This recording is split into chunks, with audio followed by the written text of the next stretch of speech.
We will go ahead and continue our media availabilities. We are joined by Aric Almirola, driver of the number 10 Smithfield Racing for Bacon Ford for Stewart-Haas Racing. Thanks for joining us, Aric. Yeah, thanks for having me. I know you had a lot Smells like fresh paint in here. It does. I like it. We know you had some news earlier this week with Smithfield. You want to tell us what you got going on? Yeah, so we announced our continuation of our partnership with Smithfield. So excited about that. They've been a great partner of mine for 8 years, going on 9 years now. So really proud of that relationship that we've built together, and it's been a lot of fun. I feel certainly like I'm a part of the Smithfield family, and they've been a fantastic partner, and so excited to continue that relationship and continue to provide success on and off the racetrack for them. Well, congratulations. Yeah, thanks. We'll go ahead and open it up to media for questions. If you have one, please raise your hand and we'll come over to you. We'll start in the back with Kelly and then come down here to Bob. Kelly Crandall, Racer.com. Aric, in the release from Stewart-Haas, Tony was quoted as saying that you've seized this opportunity since joining the company. Do you feel like you've gotten everything out of this opportunity that you expected when coming over here, or is there anything, do you feel empty in any way? No, I mean, as a competitor, you always strive for more. I mean, I think that's just part of the nature of the beast. I think probably with your job, you still want to accomplish and do more, right? Like nobody's just satisfied with status quo. So yeah, I think that that's across the board for race car driver to journalist to anybody else, is that you always want to achieve and accomplish more. If not, then go find something else to do. But yeah, for me, I mean, I think I've been excited and happy with the results that we have, achieved. Last year was a great year for us for it to be my first year with the company, have the success that we did, and to finish fifth in the point standings. I mean, that was really, really good and something that we were very excited about. And then obviously, take that and we set the bar a little bit higher, and then this year we haven't achieved those similar results, and we haven't had the year that we had last year, and that's just part of the sport. You look at a 7-time champion, you would automatically say he's going to make the playoffs, and he didn't. You look at Joey Logano a couple of years ago, he missed the playoffs, then turns around the next year and wins the championship. So there's a lot of ups and downs in the sport. So last year was a good year for us, and then this year has been an okay year, but certainly not the year that we had hoped or wanted. But yeah, we're looking forward. We're going to continue to strive for more success. That's what we do as competitors and as just human beings. You want to continue to move the needle.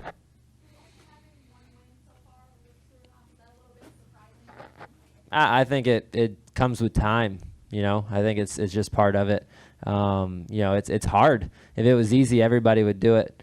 So yeah, I think it's not easy. There's nothing given to you. You have to earn it. And so yeah, I think for us as an organization and as a race team, last year we were in position to win several races, and we capitalized on one.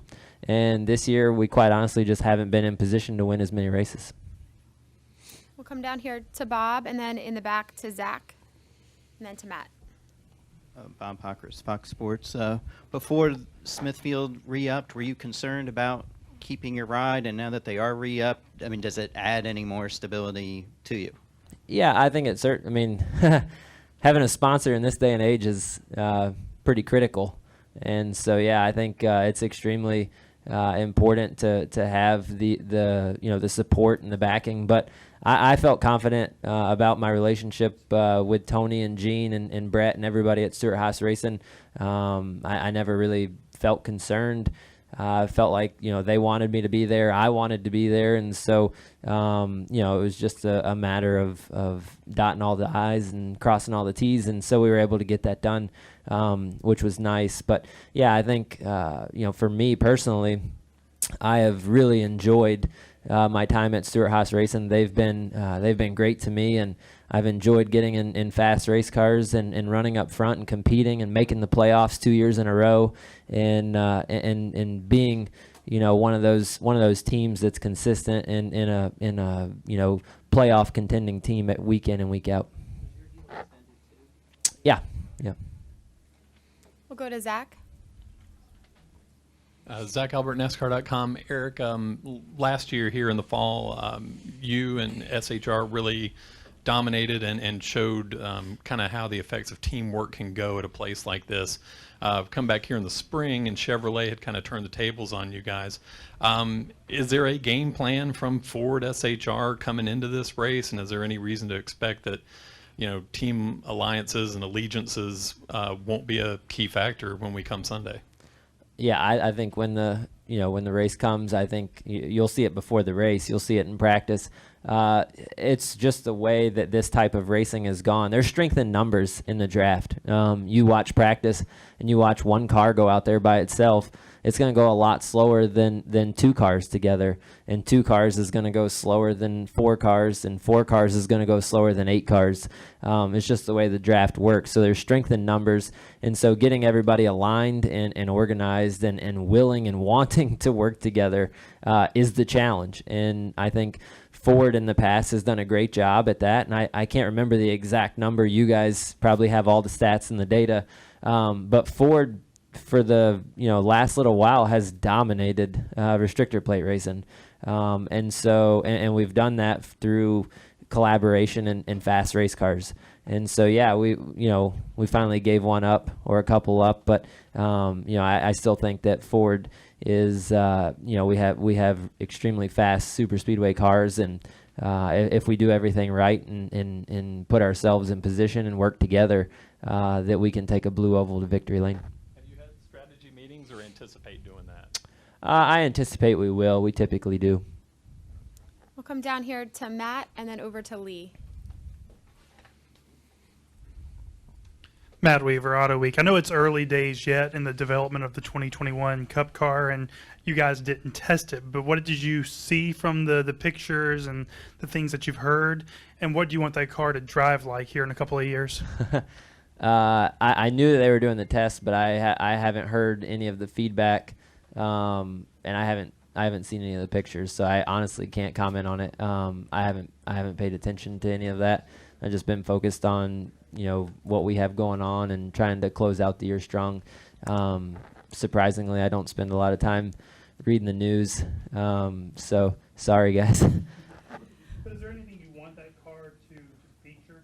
I mean, I think the biggest thing as a race car driver is when you step into a race car, you want to know that if your race car is faster than the car in front of you, that you have the ability to drive up and pass it. I mean, I from the time I was a kid racing go-karts through racing stock cars as a teenager, that's what makes racing exciting, is when you have a faster car that you can go up there and pass the guy or girl that you are faster than. And so, I think that has been a little bit of a challenge. And so I hope that that car in 2021 will, be better in that direction, to where when you have a faster car and you're running the person in front of you down by 2/10 or 3/10 a lap, that when you get within a few car lengths of them, that you can still maneuver your car and drive around them. Thank you. We'll go to Lee and then over here to Tyler. Lee Spencer, RacingBoys.com. Congratulations. We've always heard Daytona being called a handling track, but with the new package, a lot of guys were saying handling really came into play in the spring here with this car.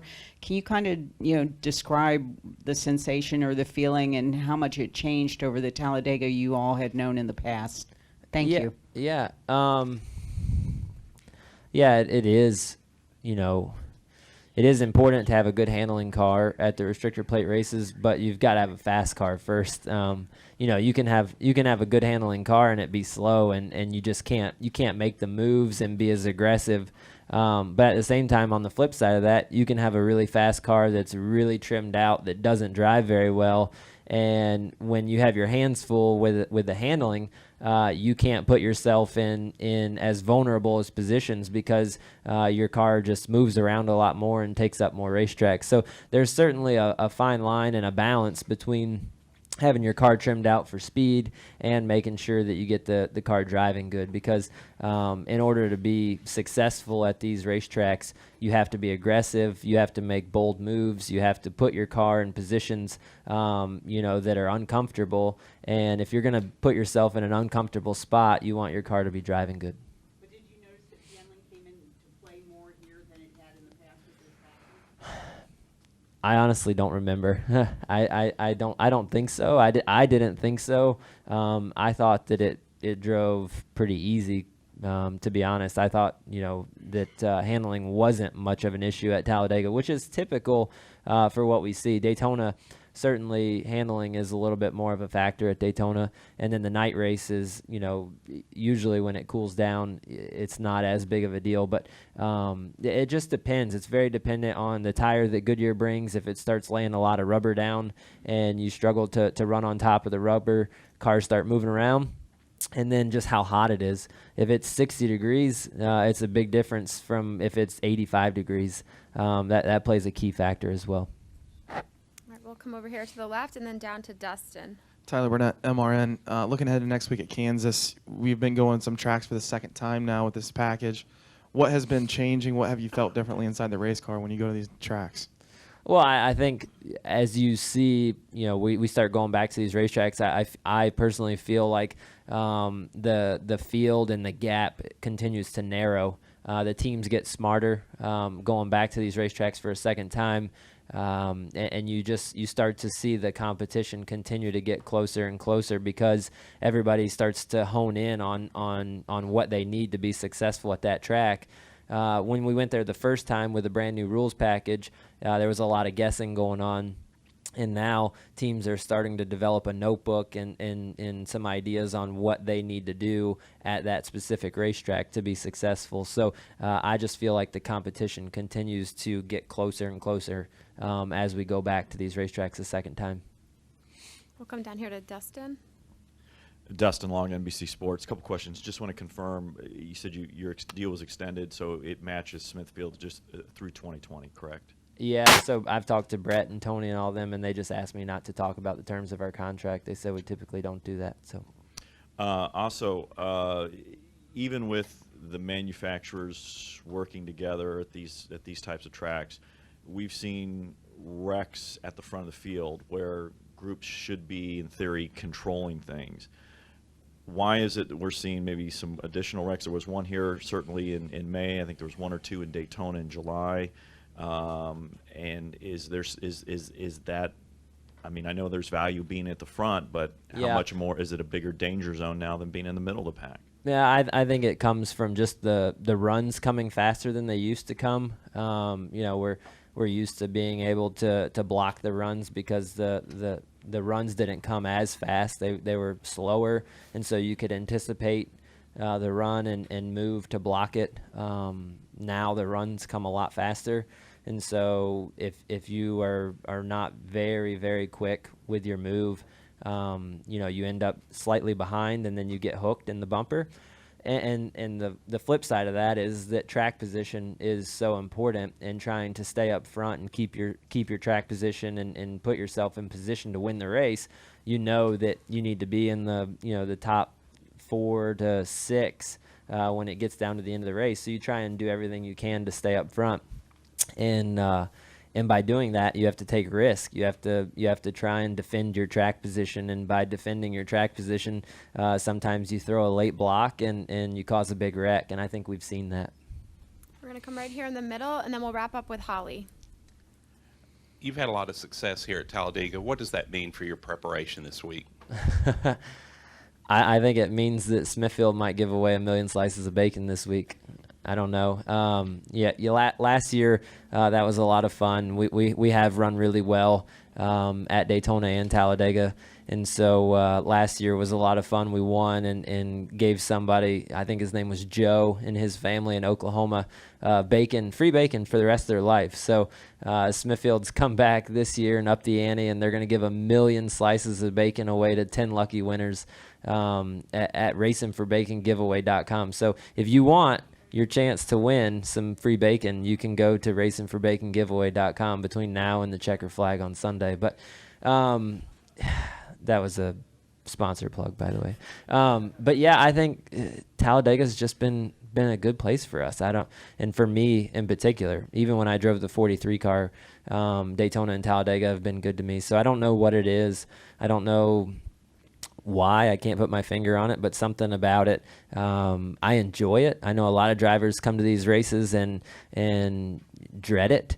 And I actually come here and I enjoy it. I like it. I think it's fun to be, an inch apart from 39 other drivers and going 200 miles an hour, and it's crazy and wild, and I embrace it. We'll go to Holly. Hi, Aric. Holly Kane, the NASCAR Wire Service. I wanted to ask you, and I apologize because I stepped in a couple minutes late if you've already answered this, but does this place race any differently during the playoffs? I mean, is it even possible to factor that in at any rate? This guy's in, this guy's fighting for this, or blah, blah, blah, or because of the nature of the super speedway racing, does it not?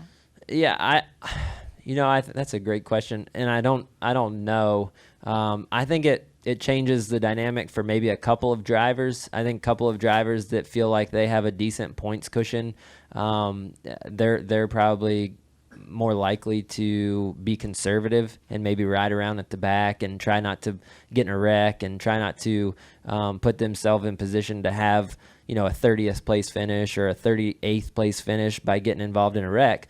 So it probably changes for those guys. But I would say guys that are close to the cutoff line are out, or guys that already have won and locked in that don't really have anything to lose, or guys that are not currently in the playoffs. I don't think it races any different for them. I think it's really the same. You have to be aggressive, and it's gonna be crazy like it always is, and you're gonna have to do everything you can to have a fast race car that drives good and try and keep some track position all day. And with that, we'll wrap it up. Thanks, Aric. Yep. Good Thanks, luck this guys. weekend.